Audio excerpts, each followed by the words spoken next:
Hello, welcome to Supervisor's Guide to the EAP. For the next 30-40 minutes, we're going to be talking about the EAP and how it can help you, as well as how it can help supervisors, managers, HR.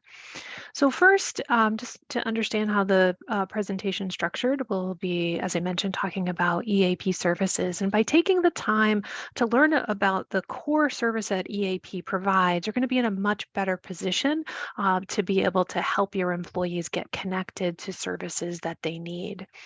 We'll also review our app and our website, and then the later part of the presentation is going to be that specific part where we're talking about ways the EAP can support human resources, supervisors, and managers.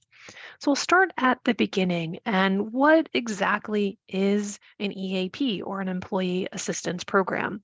So an EAP is an employee benefit program that assists employees as well as their family members with resolving work-life problems. And so when I say work-life problems, what I'm talking about is that if an employee has something that's happening in their personal life and they're bringing it to work and it's impacting them at work in some way, or an employee might be having some stress in their work life, and they're taking it home with them, and it's affecting them in their personal life. So EAPs are very skilled at resolving these types of work-life issues that can come up in people's lives, especially if they're affecting people with their emotional health, their mental health, wellness, work careers. So that's a little bit about what an EAP is. Another way to understand what an EAP is regarding the types of services and the types of referrals that we provide. So one of the things that we started providing during the at the very beginning of the pandemic are our wellness sessions, and so these are usually 30 minutes virtually on Zoom, and they're set up to basically help people learn how to shut down their stress response and turn on their relaxation response. So they help people manage stress in their lives. They're evidence-based sessions, so it's things like meditation, mindfulness, slow breathing, journaling, positive psychology, little places where they can either learn about a particular topic, or they can practice some of these skills and techniques. The other thing that we provide in terms of services is in the moment support. And the reason we are able to provide in the moment support by phone is because all the consultants here have master's degrees in counseling or social work of some type, and they also are licensed in their field. So if you're having a particularly bad day and you need someone to listen to you, or you need someone to brainstorm with, or you just need some in the moment support, you can call the EAP and speak with somebody who is highly trained and highly skilled. Now, if you need more than in the moment support, then we can get you connected to a counseling referral with a therapist. And most people who call in typically just need routine outpatient counseling, but some people might need a little more support than that. They might need to go inpatient for a hospitalization, or they might need to have that level of care that's in between, which is called IOP or PHP. And we can help people get connected to all levels of service. If somebody needs individual counseling or family counseling or parent-child counseling or relationship counseling or counseling for grief or depression, anxiety, those are the types of things that we can help people get connected with. The other type of referral that we help people with are if they're struggling with addiction. Either they're drinking more than they want to, or they're using substances more than they'd like to. And so they need some assistance. They can give us a call. We can get them set up with any level of care or treatment that they need. We can also do a level of care assessment to determine if outpatient counseling is needed, or if they need some more structure than that. They might need to go into detox first or residential. We can determine all of that. The other area where we can be useful around this is that, say you personally don't have a problem with drinking or substances, but you know someone who does. Could be a family member, a friend, a coworker, and you're not sure how to help them. You can give us a call, and then we can give you some support and give you some tell you when to have those types of conversations or how to have those conversations with people and let them know you're concerned without hopefully making the situation worse. We also can provide referrals on legal or financial. So if somebody's having a legal concern, they can call in. We can get them a free 30-minute consultation with a lawyer. And then if they decide to hire an attorney, we usually can get additional discounts on those attorneys' fees. And then financial referrals, and that could be anything from identity theft recovery, student loan debt, credit card consolidation. It could be household budgeting, bankruptcy prevention, things like that. You can give us a call. We also can help with elder care or child care referrals. So I think when it comes to work life, most people, when they have a family, assume that that work life balance is going to be challenging. They might get not a lot of sleep the first couple of years, and then after that, they're going to soccer meets and picking this one up and scheduling play dates and trying to fit work and life and all of that in there.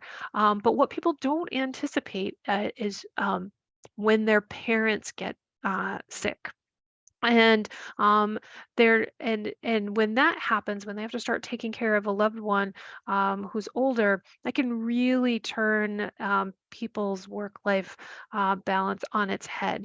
So the things that we can do to support people who are struggling with that is we can help if someone needs to find assisted living, or they need to find nursing home care, or they need to find a rehab facility, or maybe they need to speak with an elder care attorney, or the one that we hear often is that they have a family member who's getting older and they don't want to leave their house and they're worried sick about their parents being in that house. So there are services, elder care services, where they can go out and check the house to make sure the house is as safe as possible, remove tripping hazards, install railings, things like that. So we can get people connected to those types of services.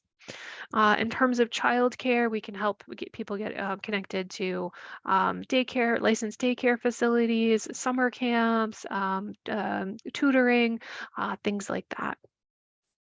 Also can assist if people need to find a dentist or a doctor of some kind. Maybe it's a nutritionist or a primary care doc, cardiologist, those types of things. We can assist with that. And then other convenient services. So that could be anything from you need a pet sitter, dog walker, someone to mow your lawn. You can give us a call and we can do some research and get you some good leads and some referrals around those things. And then if you have something that is troubling you but doesn't fit neatly into any one of the categories that I mentioned, feel free to give us a call. There is a chance that we may have come across it and may know of some resources in the community. Now, one of the questions we get is, well, how do I connect with the EAP? So it does require a phone call. So we have an 800 number and a 401 number. Both telephone numbers come to our office, which is located in Warwick, Rhode Island. When you call in, we have an actual person who answers the phone. We have a receptionist. I believe when you call in now, you might have to press 1 to get to that, to get the receptionist, but there is a real person who will answer your call. They're going to ask, what's your name? What company do you work for? And then they're going to get you over to the licensed mental health consultant for you to speak with them. The average consultation takes about 20 to 30 minutes, but the consultants have the flexibility. If you are having a really bad day and you might need to talk with somebody, I know I've personally been on the phone with people for over an hour if that's what is needed. And then I know other people have called in on their breaks and they're like, I have 15 minutes. Can we get this done? And so we do our best to try to accommodate people's time constraints. But on average, it takes about 20 to 30 minutes. From there, the consultants will start doing some research to secure a referral. That usually takes us about 1 to 3 business days. And then from there, once we get you that referral information, for example, therapists we know are booking out 2 to 4 weeks. We'll ask you questions like, do you prefer in person or is telehealth okay? When in your schedule, what days of the week? And times of the day are best for you. And then, of course, any particular thing that you might be struggling with, say it's stress or say it's depression, we will make sure that we find a therapist that specializes in whatever it is that you need. So we match. What we do is, and what we're really good at, is making that match. In terms of who can use the services, all employees can use the services and all family members can use the services. One of the reasons we extend this benefit to your family members is because we recognize that if you're struggling, um, if your family member is struggling in some way, that it's going to impact you. And so for you to have a resource to be able to give to them so that they can get the support they need to take care of themselves, that is the reason why we extend this benefit to your family members. Another concern that people have is they're worried about their privacy, they're worried about confidentiality. So our services are private and confidential, they're HIPAA compliant. We follow all state and federal guidelines when it comes to privacy. And what that means is that we're not going to tell anyone, including your employer, if you used our services. Now, if you would like us to speak with somebody on your behalf, it's very rare, but if you'd like us to speak with somebody on your behalf, we can do that, but it does require releases of information and get very specific about what it is that you would like us to talk about and not talk about with that person. So our services are private and confidential. And another layer of protection that you might not be thinking of, but since all the consultants have master's degrees and are licensed, that means that they are in a profession. They have a code of ethics, and their code of ethics also requires privacy and confidentiality as well. So if you have any questions about those services, since this is a pre-recorded webinar, you can give us a call at the 800 number or the 401 number that's on the screen, where our consultants are happy to speak with you and answer any of those questions. Now, some tools that we have to get connected to the EAP is we do have an app that you can download. So you can go to the Apple Store or the Google Play Store, type in Coastline Mobile or Coastline EAP, find our app there. And what that'll do is it will save Coastline's information into your phone. So one of the reasons you might want to do that is that today you know that you have an EAP, that it's called Coastline EAP, but you might not need us today. However, you may need us 3 months from now or 3 years from now, and you vaguely might remember you have an EAP, but you're not sure how to get a hold of us, and you don't really feel like telling your coworker that you need an EAP at this point in time. So if you just save that app to your phone, all you have to do is press that button, and it'll connect right over to us. We also have a website. Our website is for informational purposes only, although we do have a chat feature on there. But when you go to the website to log in, you just simply type in your company name, and I'll share a couple of screenshots so you can get a sense of what our website is like. So if you type in Coastline EAP, this is our homepage. This is what will come up. We have a chat feature where you can chat with us if you want to say, oh, what's my password to get into the website, or do you help with this particular service, or can someone call me at 3 o'clock today? You can do all of that through chat. That's staffed Monday through Friday, 8:30 to 5 p.m. By a live person, so they'll be able to chat with you. We also have, if you want to log into our website, you just simply click on the Employees and Families button, and that's going to take you to our login page. Our login page looks like this.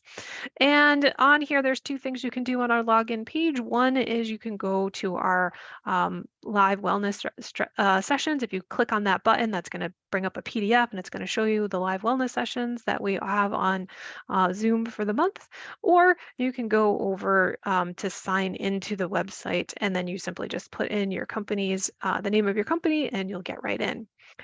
When you do that, you'll get a tile menu, very easy to navigate. You know, if you want to know about relationships, you click on this. If you want to know about parenting, you click on this. If you want to know about legal, you click on this. If you want to access our pre-recorded wellness and services, you just click on this little tile right here, and that will get you over to there. And then you'll see the left-hand side of the screen and the different types of pre-recorded wellness sessions that we do have. And then on the right-hand side of the screen, you'll see an example of what the some of the wellness sessions that we may offer. We change them up every month, so every month they'll be a little bit different. So any questions about the app or about our website? If you do, again, feel free to reach out to us at the 800 or 401 number, or you can even use that chat feature to ask questions that's on our website. You can even do that as well to get that. So that it concludes EAP services and how to get in touch with us. What we're going to be doing now are talking about the EAP services that are helpful to supervisors, managers, and HR. So what services do we provide? So one of the services that we provide is on-site grief or trauma support. So if you're ever in a situation where an employee has passed away and it really is impacting your work group, you can call and you can have a grief counselor come on site to meet either with the group or individual, or sometimes we can even do both. Same thing if some type of traumatic thing happens in the workplace, could be an accident of some kind or something like that, and people are really struggling, you can call us and we can get someone out there to meet with your employees and get them to understand their reactions and process things that they may be experiencing, and also provide some education around what they might be experiencing over the next couple of days. We also can provide termination or layoff support. So if that ever happens, you can give us a call and have we can even let us know. We can be available by phone, or if you want to have someone on site, we can do that. And then we have something that's called one-on-one impacts training. And so what impacts training is designed for is to help supervisors and managers if they have employees that have behaviors that are causing disruptions in the workplace. So the biggest one that we see is sexual harassment. So probably in your organization, people get sexual harassment training once a year, once every 2 years. And even though we provide this training to our employees, sometimes infractions can happen, and particularly minor infractions where people are confused about impact versus intent. And so what you can do is you can refer that employee in for a one-on-one training. So it could be sexual harassment, it could be civility in the workplace, it could be communication skills, conflict management skills. If you're in healthcare or human services, it could be employees having struggling with understanding boundaries with their clients. So those types of disruptive workplace behaviors, you can refer someone in for that. We also are available to consult with you. So you every once in a while, you may run into an employee situation that you're not sure how to handle, and you can give the EAP a call. We see a lot of different things over the years.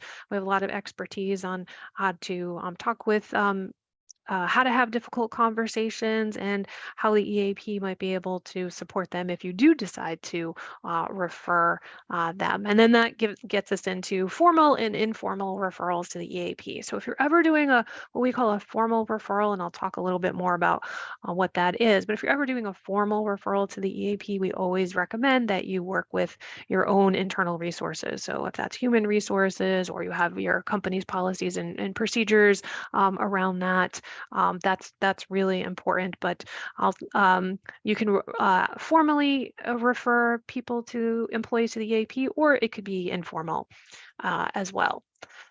And so, what are the different types of referrals that can happen for an EAP? So we have what's called the self-referral, and that is your employee, sees our newsletters or comes to one of these EAP intro to EAP or EAP refresher trainings, or comes to one of our wellness sessions, and they recognize that they have an EAP that can help them. And when they're struggling in some way, whether it's with legal issue, financial issue, childcare, elder care, whether they need counseling, they can give us, they know to give us a call and we can help them. And then there's another type of referral, which is word of mouth. And that is our favorite type of referral, because what that means is that an employee used our services, and then sometime later they see another employee who might be struggling with a similar issue, and they say, hey, you know what? Why don't you give Coastline EAP a call? They helped me with something similar. I bet they can help you. And that right there, that endorsement can take weeks, months, if not years off of how long someone delays giving the EAP a call. They're not sure to. So word of mouth is our favorite type of referral. And then we have what we call employer referrals. That means supervisors can refer, managers can refer, HR can refer. And so informal referrals would be something like a personal concern referral, like you're concerned about an employee because maybe they had a house fire or a car accident, or and they're struggling. With their reactions to that. Or it could be a job performance referral where you don't really know what's going on. There could be something happening in their personal lives that is making it so that there's problems with their job performance. So you can refer them in for that.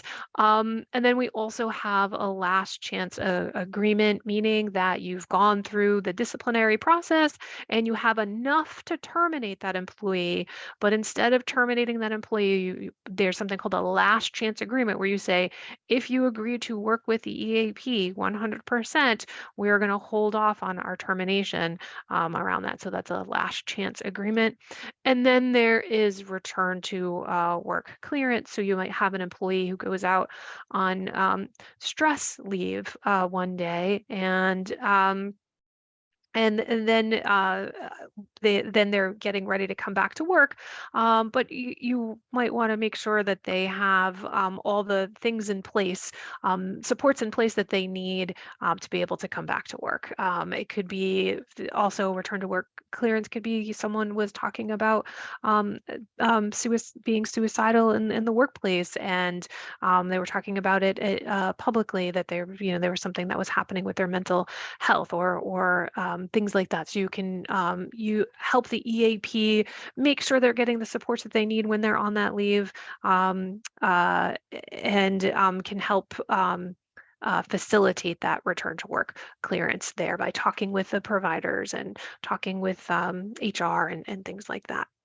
So let's get a little specific. So when I was talking about informal referrals or personal concern referrals, they have both names are the same.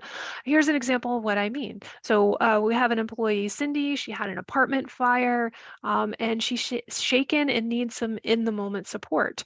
So she can call the EAP, and she also needs assistance with finding emergency housing as well. So as a personal concern referral, you as a supervisor can call the EAP, say, hey, Cindy's had a house fire. She's a little shaken. I've told her about you guys. She's calling in. I just wanted to give you a heads up so that way when she calls in, she doesn't have to tell her whole story again. So that's something that you can do. That's one way to work with us. Another way is if there's a job performance referral. And one of the reasons we call it job performance referral is because it has to do with managing risk, right? So the job performance could be because your employee seems like they might have something that's happening in their personal life. Maybe they're going through a divorce. Maybe they seem depressed, but as an employer, as a manager, you're not a therapist. That's not your area of expertise, but you can see that something may be happening. The reason why we call it job performance is because it helps you to manage risk. I'm not referring you to the EAP or putting you on progressive discipline because you're depressed.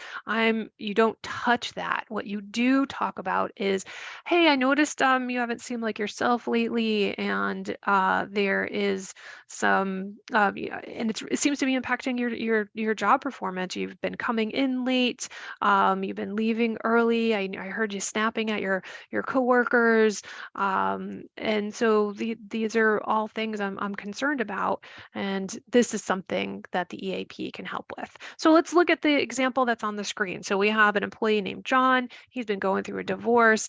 His attendance has been poor. He's missing deadlines, and he's been snapping at his coworkers. The supervisors addressed his job performance issues and supervision, and things seemed to get better for a couple of days, but then the job performance issues resurface. So this is something that the EAP can really help with. Refer John, get us connected to him. We'll make sure that he gets the supports that he needs, and we'll help him to stay motivated. Instead of doing that, like, he gets good for 3 days and then it falls away. The EAP can really help with that consistency, where he'll have more good days than bad days. And then if you do an employer referral, a formal referral like job performance, it's always recommended that you work with human resources just to make sure that you are dotting all your I's, crossing all your T's, following all company policies, and managing all your risks. Now, when it comes to formal referrals, there's been some confusion over the years in terms of what the EAP's role is and what the employer's role is.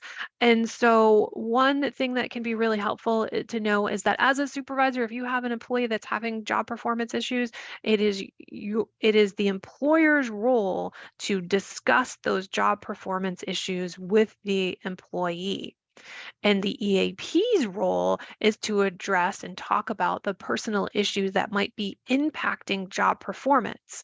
So what that means is that the EAP is not going to be the person that will have that conversation about job performance. That conversation needs to come from the supervisor, manager, or HR first. We could reinforce it when they're talking to us as an EAP consultant. We can say, oh, it seems like, these things are happening in the workplace, but we're not the first person that tells the employee. That first conversation has to come from the employer. And then again, with formal referrals, it's always recommended that you work with human resources, especially when mental health or addictions are involved. And then another thing that can come up are concerns about confidentiality. You said the service is confidential. If I refer an employee to you, how does that work? So it's important to recognize, first of all, that EAP is a voluntary program. So there are some employees that you can refer to the EAP, and they could not follow your recommendation and come to the EAP. You could refer them to the EAP, and they could refuse to sign a release, which means that they're working with us, but we're not given permission to let you know. And even if an employee does sign a release, the EAP is very careful about the information that it will disclose. So for example, the things that we will disclose if an employee gets referred to the EAP, is working with us, signs a release, and we give you a call back to give you an update, what we will tell you is, did the employee contact the EAP? Yes or no? Is the employee following recommendations? Some, all, most. We'll let you know those things. The EAP will never share diagnosis, will never share medications. And if this sounds familiar, if you have employees where all their diagnoses, their medications, their diagnosis, the name of their therapist and what day they go and what they talk about with their therapist, that could be a sign that a boundary is being crossed. So it can be helpful to have a conversation with them and realign those boundaries, right? So as a supervisor, your goal is to give your employee the tools that they need to be successful on the job. And one of those tools is the EAP. The EAP's role is to address things that are happening in their personal lives so they can be successful on the job. That's not your role. Your role as a supervisor is not to address things in their personal lives. If that is what is in fact happening, it's to give them a tool like the EAP to be able to do that. as well. So what do you do if an employee starts sharing that type of information with you? So it's important to be kind here. It's important to show compassion and empathy. So you can say something like, thank you for trusting me with this information. I know this is not an easy time for you. Please let me know what I can do to support you in the workplace. Right? That's your role. How can you support them in the workplace? We do have an EAP that can help with some of the concerns you mentioned. Um, and then you're connecting them with the EAP there. So, what are some signs that an employee might be struggling? So, decreased job performance. It could be they're missing deadlines, they're making mistakes, they're not able to solve problems as well as they used to. Um, there could be inconsistent productivity. Those are some of the things. Also, see attendance issues, and so attendance issues could look like calling in sick, coming in late, leaving early. You can't find them at their workstation. They're calling out after 3-day weekends, or they tend to call out on Mondays. They're using more sick time than they have, or they're using more sick time than their peers are using. So those are the types of attendance issues. And usually, if you have those, what can happen is that there can be some complaints. Maybe in the beginning, coworkers are happy to cover for an employee that might be struggling, but after a while, they can get worn out. So this you can start seeing coworker conflicts starting to erupt. You might see complaints if they're working with clients. Clients might be complaining. Customers might be complaining. If they're teachers, it could be students are complaining, or if they're in healthcare or human services, it could be patients are complaining. So you might start to see some of those things erupt. And then it could also be that the employee just doesn't seem like themselves. There's been a change in their appearance. They used to be pretty well put together, and now they seem disheveled all the time. There could be a decrease in hygiene. There could be odor issues that are happening. There could be changes or stains on their clothes, things like that.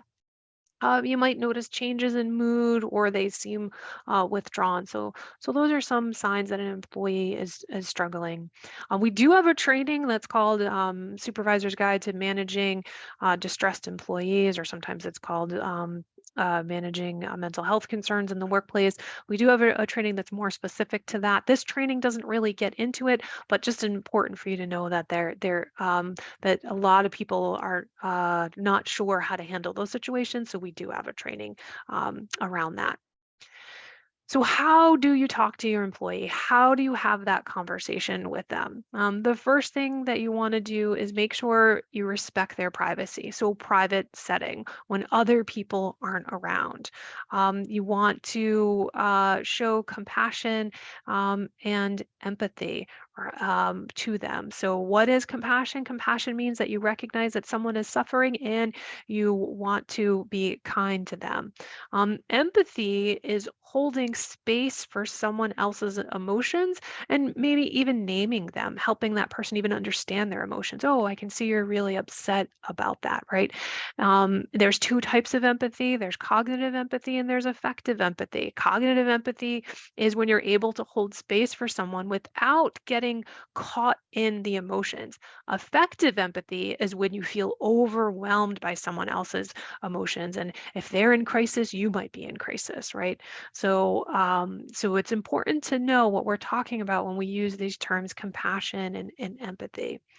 And then normalizing the EAP. So you can say things like, we use the EAP around here for lots of things, or I've heard good things. Very important around this to be careful about perceived confidentiality, right? You don't want to say, oh, Sally told me she used them and they heard good things, or, Jane told me that Brian told me that John told me that so and so used the EAP and they had good things, right?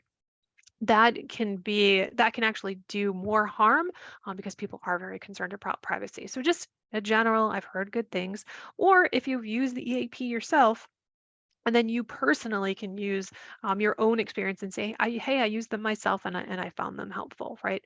So those are some of the things that you can do. Normalize the EAP, remind them that it's confidential. And then here's the thing. Well, a lot of supervisors will say, I've been telling my employee, I can see that they're struggling. I've been telling them about the EAP for a long time and, they just don't follow up on it. So one of the things you can add to your conversation is, hey, let's meet in a week or two and get that meeting on the books and I'll find out how you made out when you called the EAP, right? So you're giving them a deadline. You're helping them meet that goal for themselves. So that's some language that you can use around it. Some sample scripts. So if you have a personal concern, a compassionate referral, informal referral, and someone's talking with you, you can say, "Oh, I'm so sorry you're going through such a difficult time. That sounds really hard. Hey, I just want to remind you that we do have an EAP that can help with exactly that sort of thing. We use them around here for lots of things. They're totally confidential, right? So that's just a gentle way of letting somebody know about the EAP. Or if you could have a job performance concern, and you want to be really careful not to diagnose or label. You don't want to say, I think you're depressed. I think the reason why you're having problems completing your assignments is because you have ADHD. I think you have a drinking problem. Like you don't want it to diagnose or label.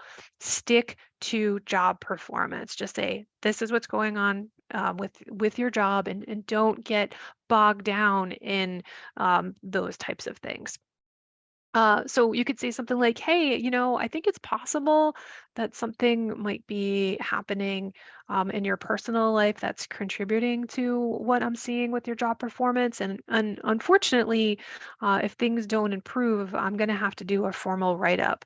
We do have an EAP that can help with resolving exactly these types of work-life problems. So here's their info. They're totally confidential. I really like you to give them a call before we meet again in 2 weeks. So that's one way you can do it. And then the other thing is if you're going to do a formal referral, like a job performance referral, a last chance agreement, return to work clearance, anything like that, it's best practice if you call the EAP before you refer that employee to us. And here's why.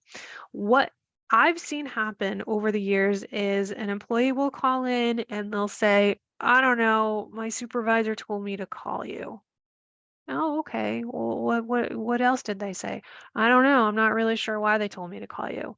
And I've seen this happen so many times that the only explanation that I can come up with is that when you are talking with an employee about job performance issue, their stress response kicks in. And when their stress response kicks in, they can't really retain the information. So it's really helpful if you give us a heads up as to why you're referring to them. Another thing that's really helpful is putting the conversation you had in writing. And that could just be a quick email saying, hey, we talked about these types of things, and here's the steps that you're going to take. You're going to call the EAP, da da da da. Or you can, give them a piece of paper around that.